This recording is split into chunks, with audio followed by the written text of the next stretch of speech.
હવે સમાચારોમાં આગળ વાત કરીએ આપણે સુરતની, તો સુરતમાં યુદ્ધ જેવી આંતરરાષ્ટ્રીય પરિસ્થિતિની ચર્ચાઓ વચ્ચે લોકોમાં ચિંતા વધતી જોવા મળી રહી છે। શહેરમાં એલપીજી ગેસ બુકિંગને લઈને મુશ્કેલી ઊભી થતા અનેક લોકો ગેસ એજન્સીઓ પર લાઇનમાં ઊભા રહેવા માટે હવે મજબૂર બન્યા છે। જાણવા મળી રહ્યું છે કે હાલમાં ઓનલાઈન એલપીજી ગેસ બુકિંગ યોગ્ય રીતે થઈ રહ્યું નથી અને જેના કારણે લોકોને ગેસ બોટલ નહીં મળે તેવી ભીતિ સતાવી રહી છે। સરકાર દ્વારા સપ્લાય અને તારીખોમાં ફેરફાર થતા પણ લોકોમાં ગેરસમજ અને ચિંતા વધી છે। પરિણામે અનેક વિસ્તારોમાં ગેસ એજન્સીઓ પર લોકોની લાંબી લાઈનો જોવા મળી રહી છે। લોકોએ સરકાર પાસે ગેસનો પૂરતો પુરવઠો સુનિશ્ચિત કરવામાં આવે તેવી માંગ પણ વ્યક્ત કરી છે।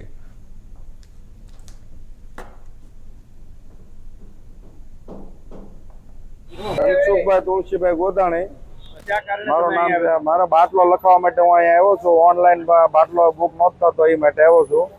બરાબર, આપણે અત્યારે ત્યાંથી મારે લગભગ 15 કિલોમીટર આજુબાજુ થાય છે।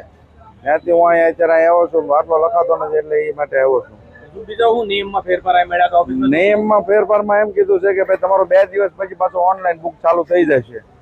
અત્યારે તમારું બુકિંગ કરાવ્યું? હા, બાટલાની લઈને કેવી રીતની આખી લાઈનો લાગે છે? નહીં, લાઈન તો છે અત્યારે, પણ એ તો હવે આ કઈ રીતે બધું બંધ થયું છે એ કે આપણને કઈ કોઈ ખબર નથી પડી ગઈ।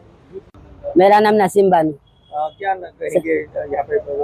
ये मैंने नाम चेंज कराया, मेरे घर वाले गुजर गए तो मेरे नाम पे कराया। 2000 रुपए का खर्चा करा मैंने से 2000। तो फिर बोले बाटला नोंधा गया, 8 दिन हुआ जी बाटला आया नहीं। घर पे से भी फोन करते तो यहाँ पे उचकते नहीं हैंगे, तो बाटला नोंधाता नहीं हमारा, तो उसकी प्रॉब्लम है हमारे को। इस तरह की परेशानी हो रही है इसमें बाटला? हाँ, तो बाटला नहीं है तो हमारे को खाना बनाने में हर एक रमजान महीना चलता है तो सभी चीज की एक ही बाटला है मेरा चोपड़ी के ऊपर, तो इसके लिए करके मेरे को परेशानी होती है।